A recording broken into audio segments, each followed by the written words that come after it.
welcome back to Watercolour Challenge. We're on Rutland water today, so let's see how our painters are getting on. Well, at the moment it's going reasonably well. I just feel that I need to put some fine lines in and sharpen up the church. It's looking a little bit like a boat at the moment. I think there's a good chance I shall finish it in time. I've got to attack the water and get all that colour in, and also to do my trees and bushes, which they should be quite quick to do. I have enjoyed today. I've not painted outside very often. I was a little bit worried about the glare off the paper and things, but none of that's actually bothered me at all. So I think I might do a little bit of it more often. Well, I'm going to work on the water so that I can balance the colour and the tone of the water with the sky. It's rather choppy out there, and there really is very little reflection, but there is a slight darkening of water. Otherwise, I'm reasonably happy. I've had a few problems with the sky because whilst there were nice cumulus clouds when we started, they've all disappeared into a grey, even cover, and I've had to work on it to imagine what they were like. It's not quite so straightforward when the subject has disappeared. I would have preferred the clouds to stay still. I've got to build up the water with a few washes and shadowing, build up the grass bank area, a little bit more shading into the bank, and finish the dock, fill that in too. I feel I'm doing okay for time. Yeah, I'm on my way.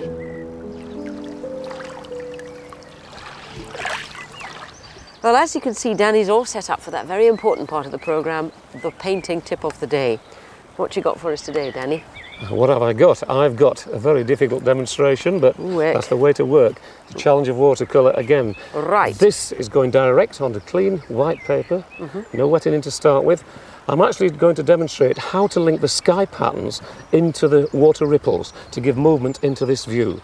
I'm going direct in with the blue. Right. What blue is it? It's a mixture of blues. I want in this direction. There's ultramarine blue. Now then, very strong.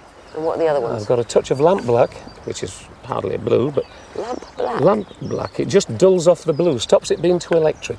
You can dull the bright colours off a little bit. And what else? And there's monestial blue. Now then, I'm getting the sweep right. It's coming. I'm wanting to sweep round here and bring this down here. It's always different every time because this sort of approach to watercolour is completely organic. It happens as it happens. Right. See, and I'm introducing little bits of blue and trying to sweep them across. I'll go around this church here, just to highlight that. Right, just bring that down. Yeah, well, it's a nice distant blue, this, which is fine. So that's gone round the corner. So let's get it to come back. Okay, and we'll do that by mixing a little bit of yellow ochre into this blue to give a greeny blue. Now just watch this, there's a chisel brush, so we'll make a few ripples. Oh, that's lovely. I love making ripples, I'm a rebel, you know, so we'll make them with the brush as well. Look at that. You make ice cream, raspberry? No, never mind. Look at that. That's lovely, it's a lovely effect. It's like wood. Yes, it is. It's like graining.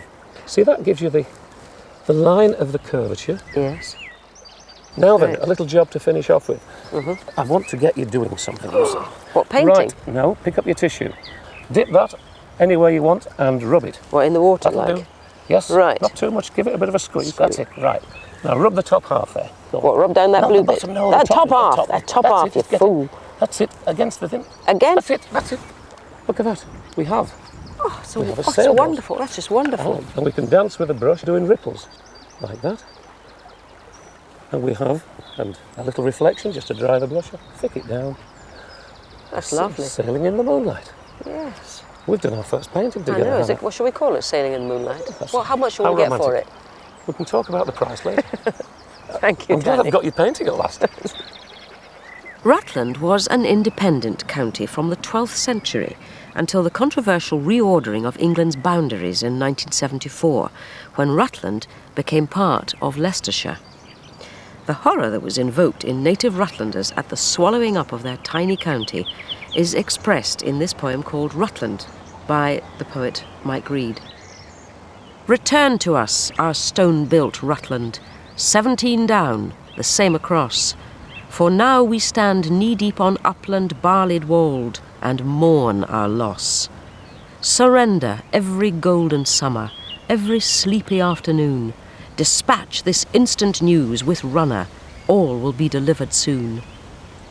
Return to us our ancient churches, 50 and no two alike, taken not by legal purchase, counties shuffled in the night. Yield the quarry's stony heartland, rocks from Rutland's gaping wounds. Pluck it from its new-found outland. Tell us it will happen soon. Last year, Rutland was happily re-granted county status, regaining its title as England's smallest and possibly proudest county.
I'm afraid, everybody, your time's up. Are you devastated or are you still not bothered? Not bothered. Not bothered, good. Well then, may I please ask you to put your brushes down? Thank you, Ron. Danny, can I have you up this end, please? Now you're for it, Anne. Oh, no, she isn't. I think you have handled your greens wonderfully well, madam.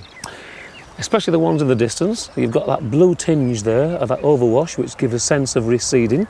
And then nearer, we get this wonderful effect here. Such depth and tonal values there, where the light doesn't get. Excellent, love that.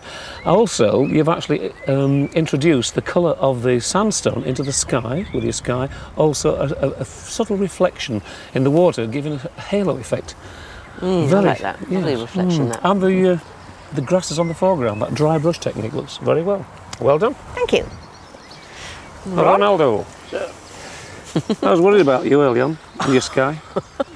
Definitely was. But as you progress through the painting, it's balanced the whole thing out, and your sky looks excellent there. And I certainly like that 3D effect. I think I might copy that bit myself. Whether you've got that little bit of yellow on the thing there, it's that colour surprise. It just bounces out at you. And that line of the riverbed. Excellent stuff. Well done. Good composition too. And Linda. And Linda. Now then, you put your thing right in the middle, didn't you, that church? And I was a bit worried about you too. But what's actually happened is the tower is well to the left. So you've got away with it, so it looks quite nice. And that has allowed you to leave a gap to the right-hand side of the painting, taking the eye around the corner, leaving something, a little bit of mystery and things. Also, the way you framed the painting with this grass verge here, giving it a sort of an all-round framing effect. Well done. Right, well, Danny, can I take you away in this direction to make your mind up finally, please? Okay. How do you think they've all done? Oh, they've all done very well, bearing in mind it's such a simplistic scene. And when you have something like a simplistic scene, you have to invent and create, move things around, use the sailing boats, use the people and the sky, get more movement in it, because it's not screaming at you how to paint it. You've got to use your imagination in these ways. But they've still done their own thing and done quite well. And got that effect of that halo, which worked quite well. But Yeah. I didn't like the way she did the banking. There was like a finger pointing out. You have to flow a banking line with the water line. It's been eroded with the water. It goes with the flow. And that just stuck out a little bit. All right. And Ron?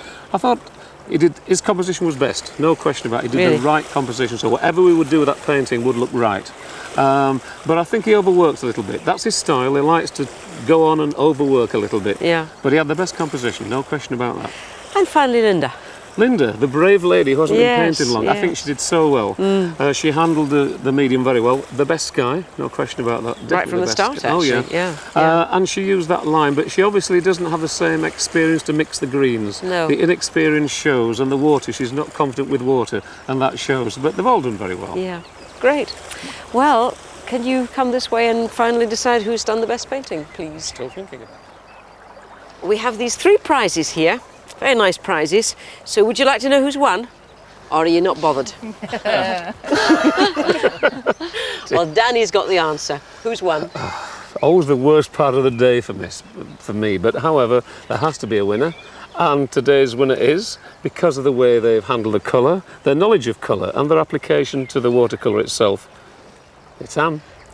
Gracious. Good Thank gracious. you very much Well indeed. done. Thank Congratulations, Anne. Happy you. painting. Thank you. And we have 2 more prizes, as I said. So the second time you've been given one as a present. Enjoy it and paint lots more. I shall. And congratulations to you too, Ron. Thank you, Hannah. Well, Anne will be back with us on Friday. We'll be back tomorrow with another watercolour challenge.